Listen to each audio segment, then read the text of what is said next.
A Ferrari can travel at a speed of 211 miles per hour. What is the speed in feet per 1 second? We want to round to the nearest tenth and use dimensional analysis to find our answer. So we know that we're going 211 miles an hour. So that's 211 miles per 1 hour.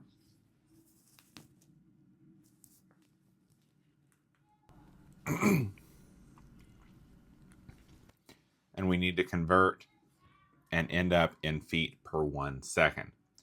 So the first thing we know is that there are 5,280 feet for every 1 mile. That will get us into feet. And we know that there are 60 minutes for every 1 hour. And that there are 60 seconds for every 1 minute.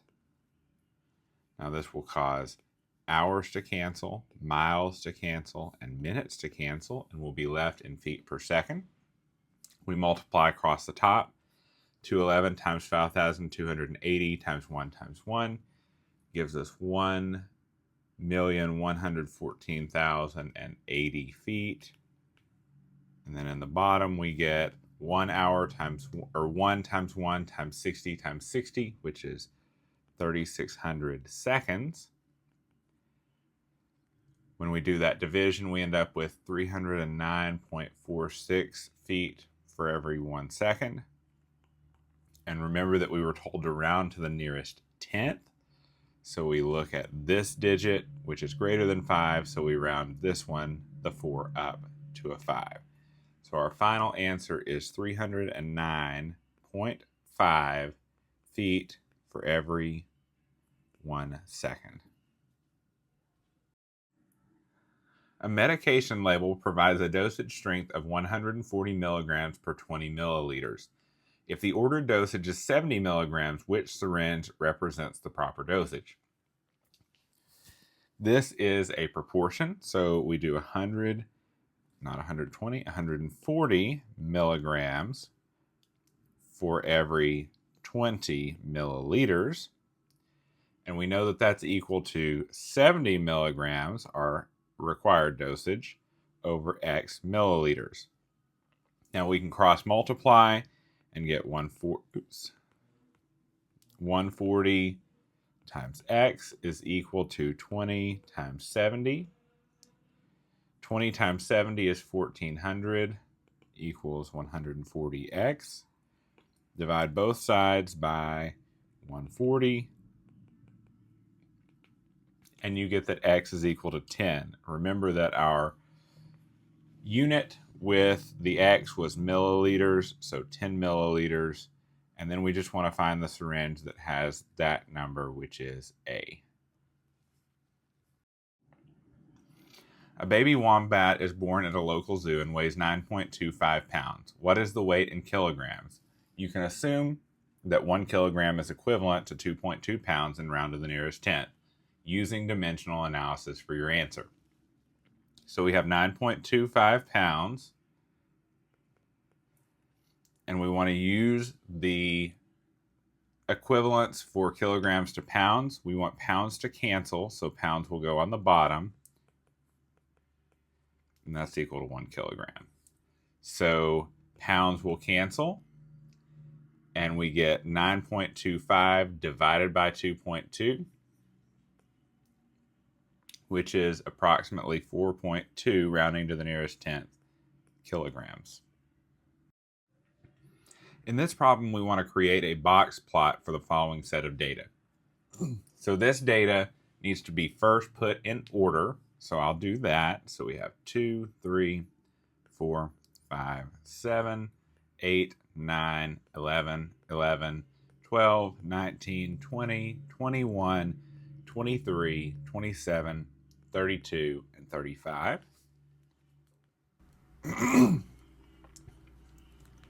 How many numbers do we have? Well, our n is equal to 17. So our middle number is going to be 17 divided by 2, which is 8.5. So it'll be the 9th value. So 1, 2, 3, 4, 5, 6, 7, 8, 9. The 11th one.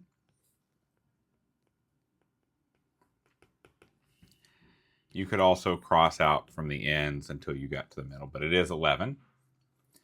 What is our smallest value? Well, our smallest value is 2. Our Q1, so I'm going to circle our median. Our Q1 is the median of the lower half.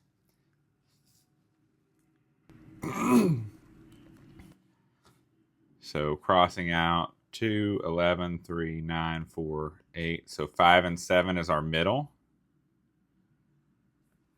So the number between 5 and 7 is 6. So Q1 is 5 plus 7 over 2, which is 6. Our Q3, we're just looking at the upper half. We can cross out from the ends until we get 21 and 23.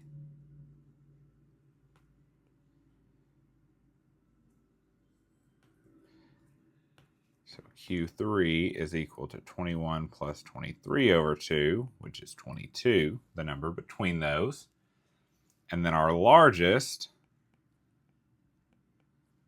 number is 35. So we have our 5-number summary. So to do our box and whiskers plot, we start with our smallest number, which is 2. And then our median, our Q1, which is 6. Our median, which is 11. Our Q3, which is 22. And our max, which is 35. And then we just draw a box from Q1 to Q3, and whiskers from the minimum to Q1, and from the maximum to Q3. You decide to buy a new boat. The price you negotiated is $42,475, excluding the sales tax. The sales tax rate is 9.5%. What is the growth factor associated with the sales tax rate? Well, our growth factor is 100% plus our sales tax rate, which is 9.5%, which is 109.5%, which as a decimal is equal to 1.095, moving the decimal twice.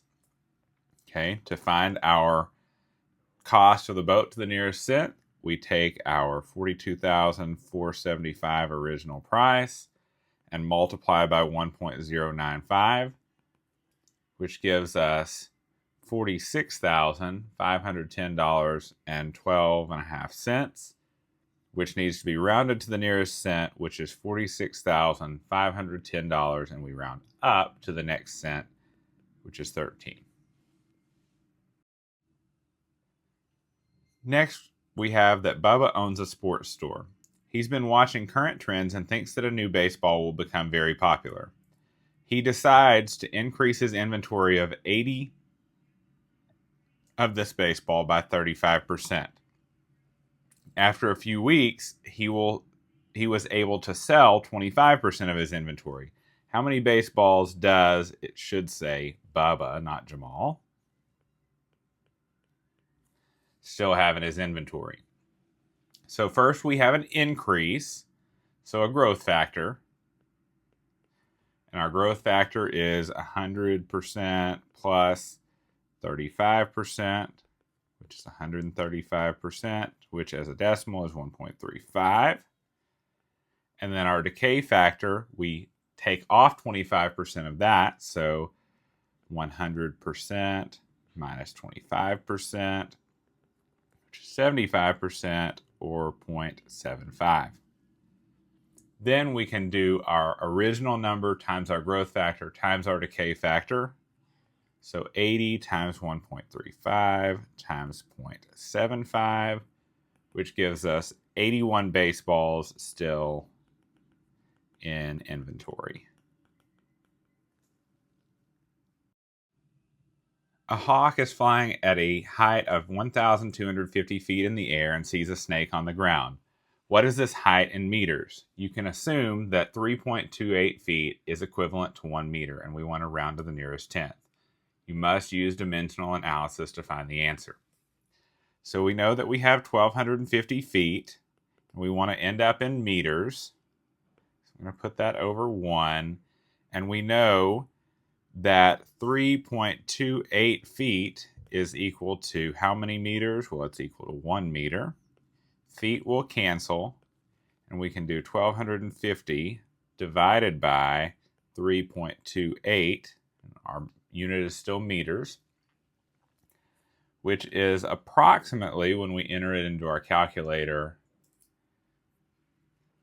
381.09 meters. But remember, we were asked to round to the nearest tenth, which is this digit. So when we look at this, it's a 9, which rounds up. So our answer is 381.1 meters. Okay, for this one, we want to solve the problem using order of operations.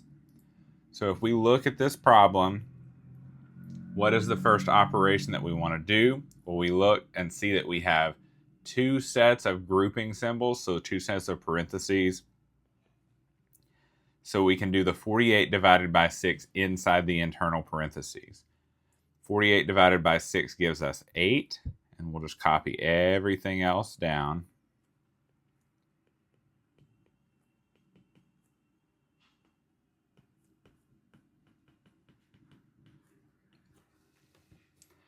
Okay, then still inside there, we have that exponent. So 8 squared is 64. And we just keep copying everything down. Now, still inside parentheses, we have a multiplication, the negative 3 times 8. So 64, negative 3 times 8 is negative 24. Copying everything down.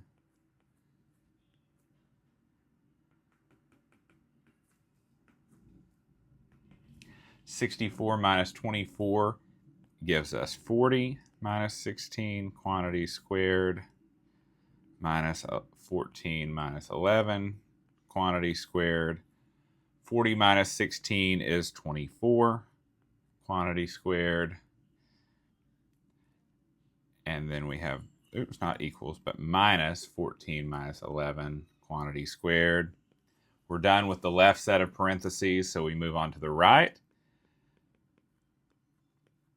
14 minus 11 is 3 squared. And then we can do the exponents. 24 squared is 576 minus 3 squared. And then 3 squared is 9, 576 minus 9. So our final answer is 567. A local store owner surveyed people to determine their age, which he then could use to create advertisements targeted at specific age group. What percent of the people were less than 11 years old? Round to the nearest tenth, and what is the median of the data? So the first thing we need to know is how many people we had. So look at all of our leaves and count those. So 1, 2, 3, 4, 5, 6, 7, 8, 9, 10, 11, 12, 13, 14, 15, 16, 17, 18, 19, 20, 21, 22, 23, 24, 25, 26, 27. So our N is equal to 27. And how many are younger than 11? So there is 11. So we look and count how many are before that point, which is 1, 2, 3, 4. So 4 of our 27 were younger than 11. We can convert that to a decimal, which is 0.1481. We were asked to know what percent it is, so we moved that decimal over twice to get 14.81%. But remember, we were asked to find it to the nearest tenth. So we get 14.8%.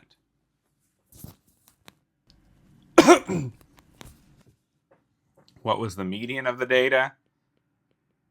Well, the median of the data, we can start at both ends, canceling.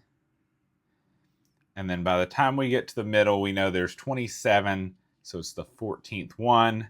1, 2, 3, 4, 5, 6, 7, 8, 9, 10, 11, 12, 13, 14. So our median here is 18.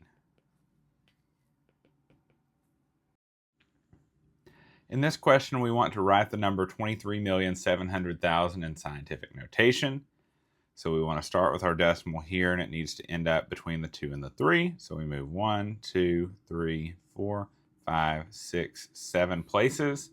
So we get 2.37 times 10 to the 7th. It's a big number, so it has a positive exponent.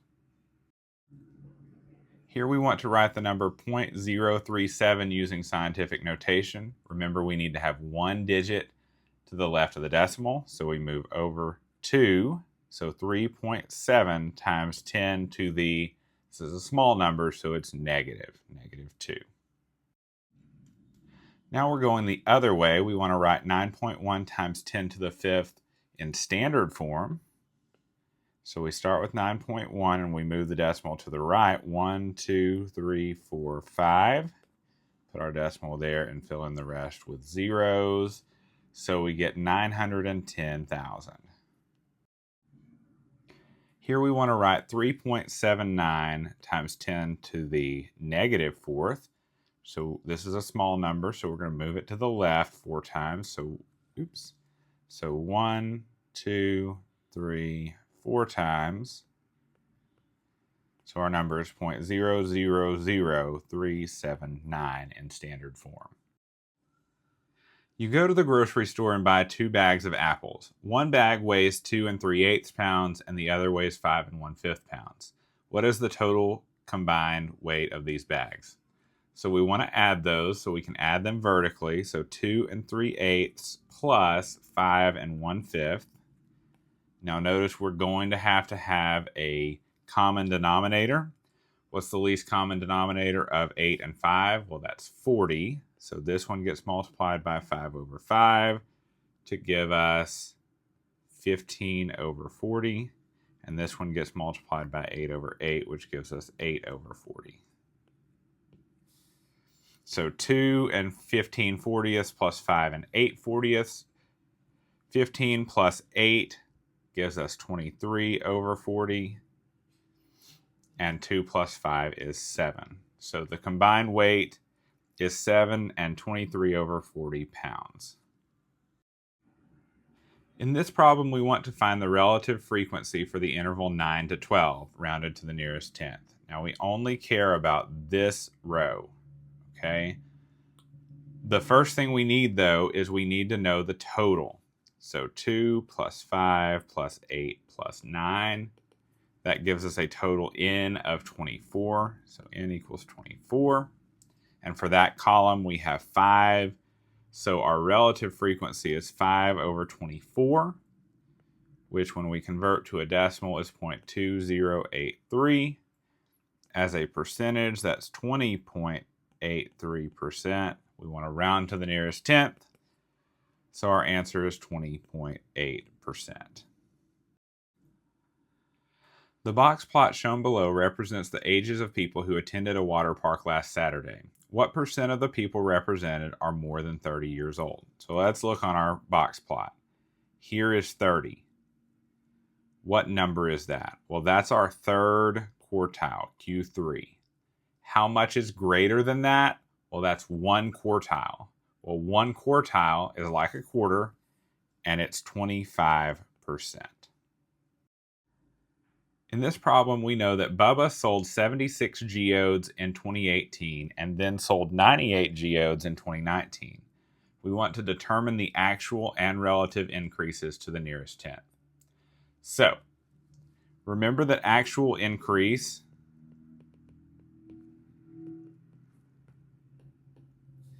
is the ending value minus the beginning value. So our ending value was 98 minus our beginning value of 76, which is equal to 22. So the actual increase was 22. The relative increase is the ending balance minus the beginning, not balance, but the ending value minus the beginning value divided by the beginning value. And we know that our ending minus beginning is 22, and our beginning was 76. So when we do that division, we get approximately 0.2894, which is 28.94%, which we're asked to round to the nearest tenth, so the first digit after the decimal. 28.9% is our relative increase. A student records the number of hours they spent working on homework during the last 6 days. He determines that he spent a total of 27 hours working on homework. How many hours did he spend working on day 2? Now notice that this value in the frequency table is missing.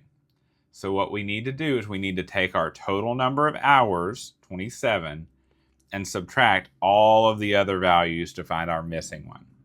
So that's 3 plus 2 plus 4 plus 7 plus 3, which is 19. So 27 minus 19, which is 8. So he studied 8 hours on day 2. A local gardening club's 128 members have to vote on a new set of rules for their club. At least 3/8 of the club's members must vote yes for the new rules to be accepted.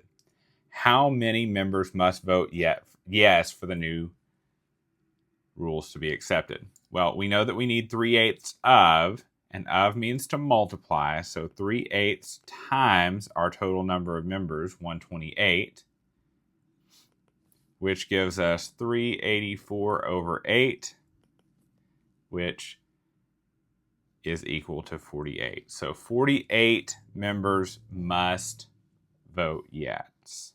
48 must vote yes. A $250 coat is on sale for 25% off. You present a coupon at the cash register for an additional 15% off. Use these decay factors to determine the price you must pay without tax for the coat.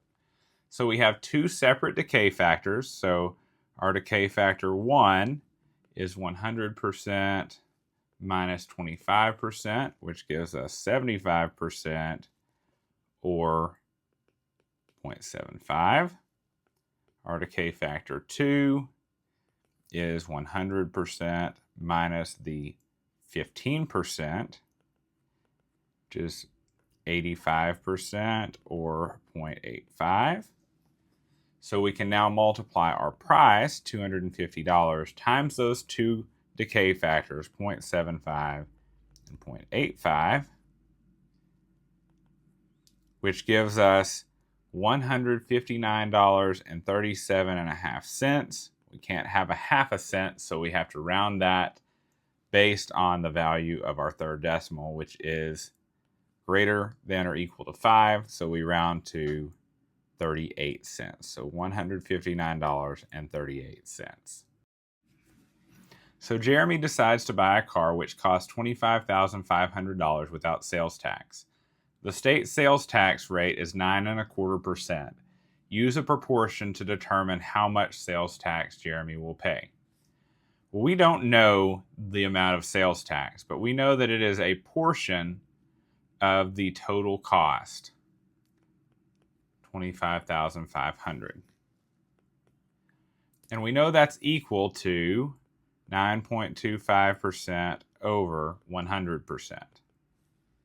Okay, so how do we do that? Well, we can cross multiply and get 100x is equal to 9.25 times 25,500. And I need to not use x here. I need to use a multiplication because we actually have an x, some unknown. So 100x equals 235,875 if you enter that into your calculator. Divide both sides by 100. And x, our sales tax, is equal to $2,358.75 sales tax. For this problem, we want to determine the mean, median, mode, and range for the following set of numbers to the nearest tenth. Now, I want you to recognize that these are the exact same set of numbers that we saw on the fourth problem on the review. So I already know that the median is equal to 11. So we don't have to do that again. How do we find the mean? Well, that's the sum of all the numbers divided by the total number of numbers, which we also determined was 17 previously. So if we add up all of those numbers together with our calculators, we get 249 divided by 17, which is approximately equal to 14.64. Again, we're asked to round to the nearest tenth, so our mean is equal to 14.6. How do we find the mode? Well, the mode is the number that happens the most, and the only number that we have repeated is 11. So our mode is equal to 11. And then our range is the highest number, the maximum, which is 35, minus the smallest number, which was 2. So that gives us 33. Our range is equal to 33.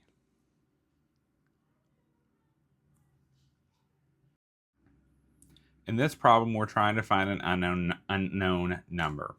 If you divide me by 9 and add 5, the result is 14.